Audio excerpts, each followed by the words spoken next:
She walked in with grace and a flawless smile. But within minutes, the polished calm shattered. By the time the interview ended, millions would be questioning who truly lost control. They booked her for a simple morning chat, but what unfolded between Meghan Markle and Michael Strahan wasn't just a PR disaster. It became the most talked about moment in morning television history. The Good Morning America studio was humming with its usual pre-show energy. Makeup artists rushed between stations. Production assistants whispered into headsets. And the scent of fresh coffee mingled with the faint buzz of tension that always preceded a live segment. Michael Strahan, the ever-composed host with years of media experience, sat calmly in the green room reviewing the morning's rundown. He had interviewed everyone from world leaders to award-winning actors. But today's guest had stirred a different kind of buzz. Meghan Markle, the former Duchess of Sussex, actress, humanitarian, and now headline maker, was here for a special live segment. Officially, it was supposed to be about her latest philanthropic initiative in a new wellness documentary. Unofficially, the producers knew this interview could veer into unpredictable terrain. Meghan had been in the headlines constantly, her Netflix specials, royal drama, and persistent rumors about her marriage. Still, Michael had no plans to ambush her. That wasn't his style. Meghan arrived early. She was poised, polite, dressed in an elegant ivory pantsuit that struck the perfect balance between royal decorum and Hollywood chic. She greeted the crew graciously, complimented the flowers on set, and even cracked a joke with one of the producers. But beneath the surface, behind the smile and effortless posture, there was a glint of something else. Something unreadable. At precisely 8:17 a.m. the red light above camera 3 blinked on. The show was live. Michael flashed his signature smile. "Good morning, America. We have a very special guest with us today. Meghan Markle is here to talk about her latest work, her new documentary, and of course, life beyond the spotlight. Meghan, welcome back to the show." "Thank you, Michael. It's always a pleasure," she said smoothly, her voice calm, rehearsed, and unwavering. The first 5 minutes rolled on like clockwork. They talked about the wellness series, motherhood, community work, safe ground, and a bomb. Meghan answered with polish and poise, sprinkling in buzzwords like authenticity, healing, and growth. But then, Michael made a subtle pivot. "So, Meghan," he began gently, "you've worn many hats, actress, activist, member of the royal family, but I'm curious, when you look back at your acting career, how do you see it now? Did it prepare you for the public scrutiny that came later?" For a heartbeat, Meghan's face didn't change. Then, her eyes narrowed just slightly.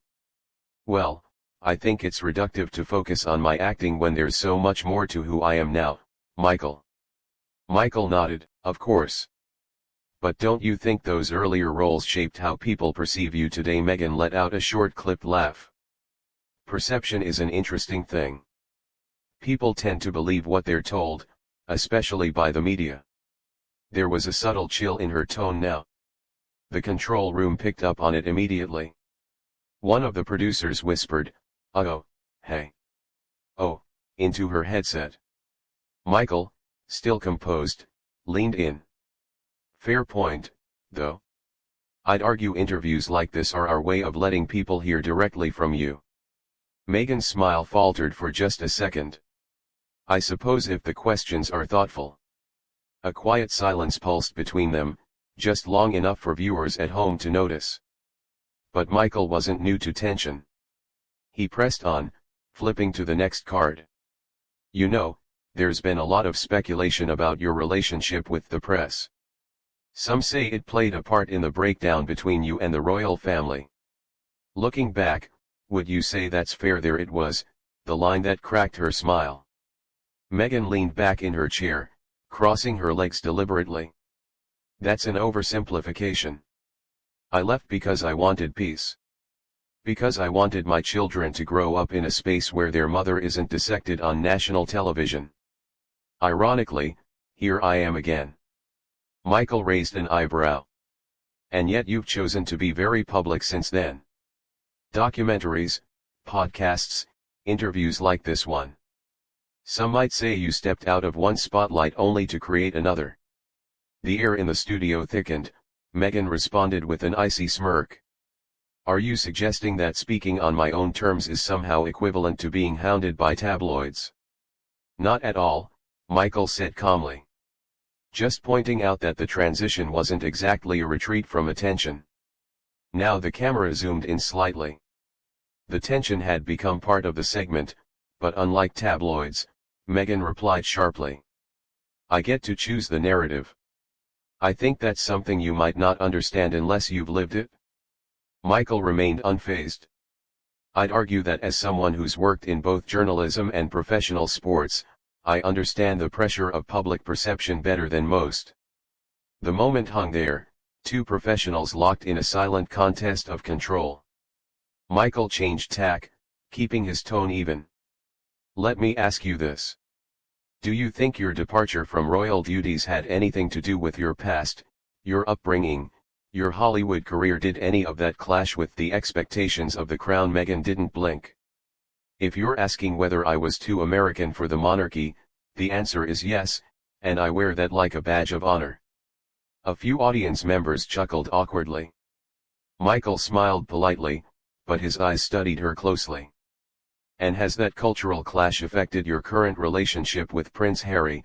For example? Meghan's tone shifted again, now colder, sharper. My marriage is not a topic for public entertainment, Michael. I came here to discuss serious work, not indulge tabloid fantasies. No disrespect meant, Michael said. But people are curious. You two have been icons of change, and part of that story is how you support each other through it. Icons, Meghan repeated, amused. Or targets. There was no humor in her voice. The studio had gone unusually quiet. Crew members frozen, waiting for the next shoe to drop. Michael kept his voice steady. I suppose it depends on who you ask. Some say you've reshaped public narratives.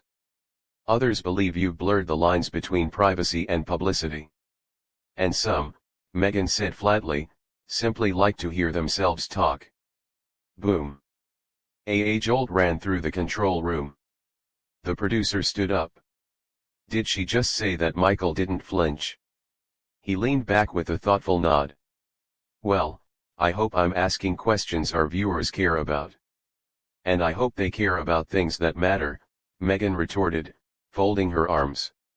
Like mental health, education, and equity, not whether or not my marriage is tabloid-worthy. Michael's smile was tight, controlled. So, let's dig into that then, if you're open to it. The battle lines were now drawn, civil, but unmistakably sharp. The temperature on set had shifted, and it wasn't done rising yet. The air inside the Good Morning America studio was noticeably heavier now. Michael Strahan shifted in his seat, the practice polish of a seasoned broadcaster still on his face. But in his eyes, there was something colder. Not anger, not annoyance. Something far more dangerous for live TV: resolve. Meghan's posture had changed, too. She no longer leaned forward or flashed that carefully curated public grin. Now she sat back, relaxed, almost smug. Her fingers toyed with the corner of a cue card on the side table like she owned the set. Michael cleared his throat, his voice calm. Meghan, I appreciate your candid thoughts on the media, but let's pivot slightly. Something a lot of viewers are curious about. Your transition from acting into royal life. Do you feel Hollywood prepared you for Buckingham Palace? For a moment, Meghan blinked like she wasn't expecting it to come this soon. Then the smile returned, but colder this time. You mean, do I think playing a paralegal on Suits helped me sit next to the Queen? No, Michael. I wouldn't say it was preparation. That's a rather silly comparison, don't you think? Michael held her gaze. Not at all. Plenty of people make career leaps, but I imagine there must have been some parallels, like managing public scrutiny or balancing personal expression with public duty. I think what you're really asking, Meghan said, eyes narrowing slightly, is if I was ever worthy of the role. No, Michael replied smoothly. I'm asking if your previous experiences helped or hurt the transition and whether you feel you were prepared. Meghan chuckled, a sharp, joyless sound. Prepared for a family that thought I was a prop in their historical drama. Let's just say no script could have prepped me for that. Behind the cameras, producers began shifting. The director mouthed, "Let it play." They knew what this was becoming. Viral gold. Michael turned a page in his notes. Let's talk about the decision to step back from royal duties. There's been speculation that tensions weren't just with the press, but within the palace itself. Meghan's expression shifted again. "Oh, here we go," she muttered under her breath. Michael raised a brow, but continued.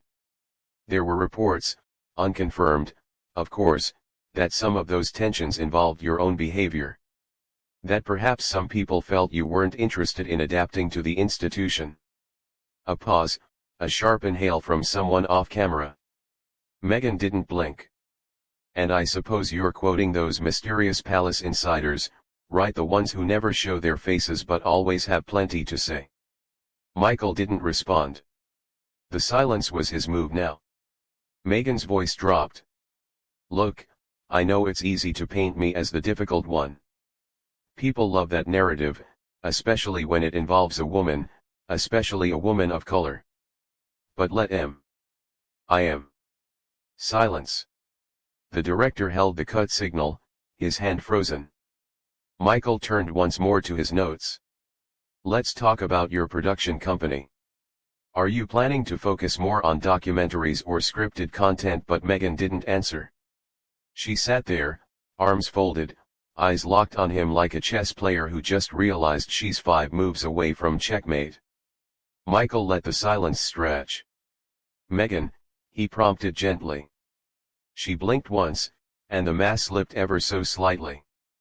I think, she said slowly, we should wrap this up. Michael nodded. If that's your choice, but everyone in the studio could feel it. This wasn't over. Not by a long shot. She thought she could control the conversation. But the room shifted, the charm cracked. And now, with her composure slipping and Strahan not backing down, the tension reached a boiling point. What happened next had producers scrambling and viewers speechless. There was a dense charged quiet in the Good Morning America studio as Meghan Markle crossed her legs and angled her body slightly away from Michael Strahan.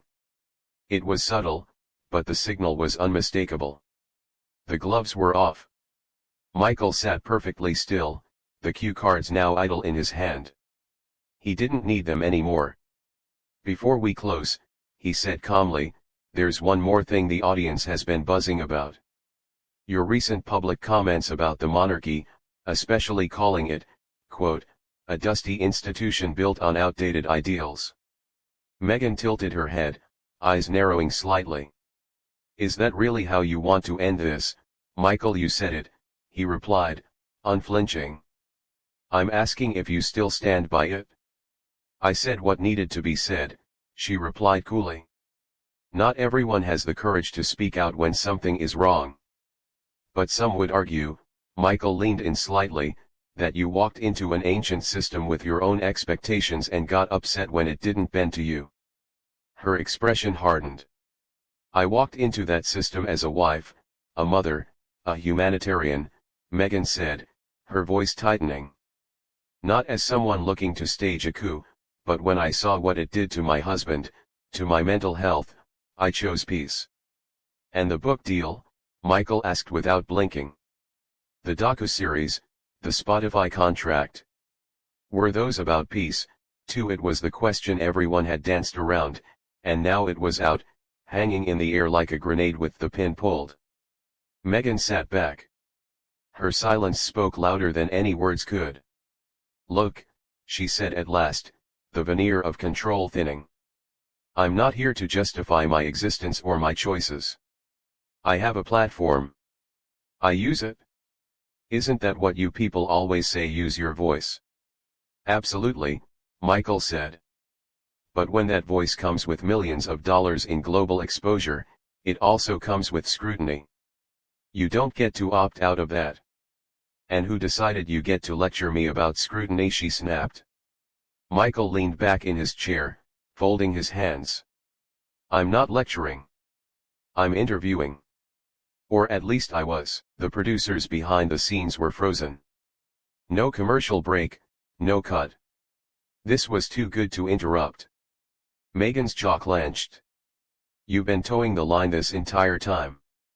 Michael, pretending to be fair while dragging up every hit piece written about me.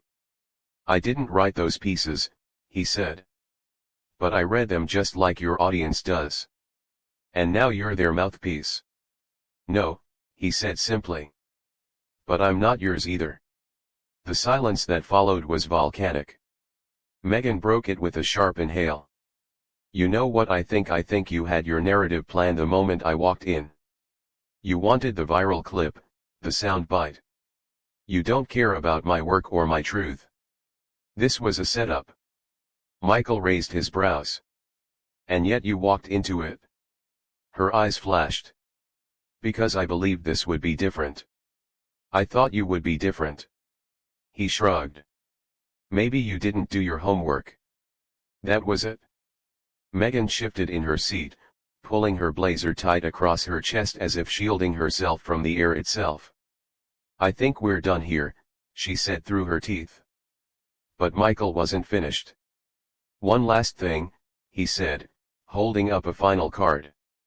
You said recently in a speech that the truth has no expiration date. Is that still your belief? Meghan didn't look at him. Play your clip, Michael. Get your moment. He didn't. He just stared at her, waiting. She stood without another word. She walked off camera, heels clicking like a metronome, counting down the end of a very public unraveling. Michael remained in his chair, exhaling only when the sound of the backstage door clicking shut echoed faintly across the studio. The room remained still. No one spoke until the floor director whispered, "We're out in 3, 2, 1. The screen faded to commercial. The studio was dead silent. You could have heard a pin drop beneath the soft hum of cameras.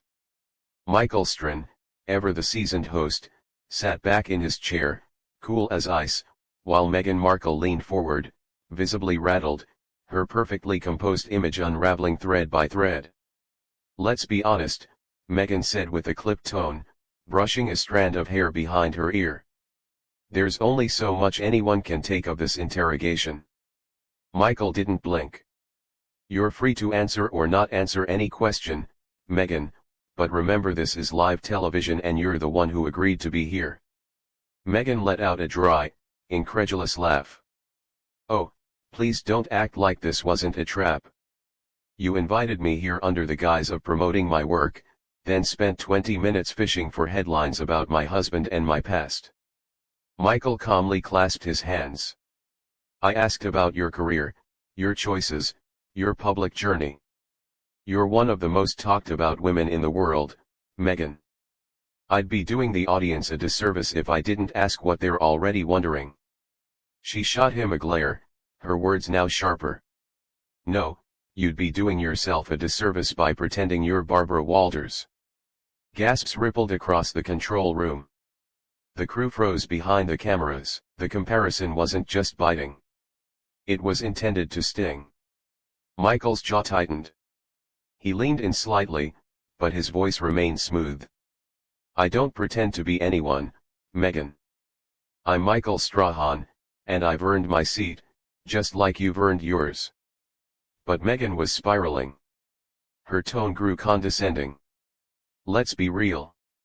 If my name was still just Meghan Markle, the actress from Suits, you wouldn't even have me on this show. You'd be interviewing another quarterback. Michael smiled genuinely this time. Not out of amusement, but out of realization. You might be right, but here's the difference. I'd still treat them with respect. That hit differently. Meghan blinked. Her mouth parted as if to respond, but nothing came. Instead, She stood up slow and dramatic like a courtroom drama character preparing her final monologue. You know what she said, placing her microphone down on the side table. I don't have to stay here and endure this kind of amateur journalism dressed up as morning fluff. Michael didn't move. You're free to leave, but walking out doesn't make your answers disappear. She adjusted the ivory blazer over her beige trousers, chin lifted high, and staying doesn't make your questions any less shallow. With that, she turned to leave. The studio doors didn't creak, but they might as well have slammed shut with the weight of what had just happened. Cameras kept rolling. Michael remained seated, composed, then looked directly into the camera. Well, he said, pausing. Live TV folks, sometimes you get inspiration. Sometimes you get confrontation, and sometimes you just get someone walking out because they didn't like the questions. He smiled again, but this time it was seasoned steel behind that grin. We'll be right back. The screen faded to commercial, but the clip would not. By noon, it had gone viral. So, what do you think? Was Michael out of line for asking those questions, or was Meghan too defensive for her own good? Let us know in the comments below. And if you want more real, raw, and dramatic celebrity interviews gone wrong, don't forget to like this video and subscribe to Narado, because sometimes the most shocking moments are the ones that were never in the script.